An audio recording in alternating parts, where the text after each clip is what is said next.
বাজারে অদ্ভুত নিয়ম, তেল কিনে নিতে হবে চাল, সরবরাহ সংকটের অজুহাতে সয়াবিনের দাম বাড়ানোর পায়তারা।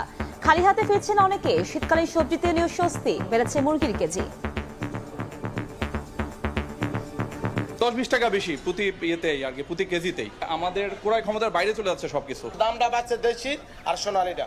1 লিটার তেল নিলে 1 কেজি পোলাও চাল নিতে হবে। আমার তো শুধু তেল দরকার, বাজার তো দরকার না। যখন মানুষ বিপদে পড়ে যায় লাগবেই, তখন বাধ্য হয়ে বড় দাম দিয়ে কিনে। 3 কার্টুন তেল নিছে, আমার 1 বস্তা পোলাও চাল দিয়ে দিছে। এই চাল নিয়ে বিভিন্ন অন্য মাল, যেগুলো মাল অচল, এই মালগুলো ধরে দেয়। 10 লিটার চাইলে 2 লিটার দিই, 5 লিটার চাইলে 1 লিটার দিই। বাজার তো মানে নিয়ন্ত্রণের বাইরে, যে দাম চাবে সেই দামে। ফুল সিজন সেই অনুযায়ী যেরকম প্রাইস হওয়ার কথা তা কিন্তু এখন পর্যন্ত আসে নাই। সব কিছুর অনেক হাই প্রাইস ভাই, আলু ভর্তা দিয়ে সাধারণ মানুষ খেতে পারবে না।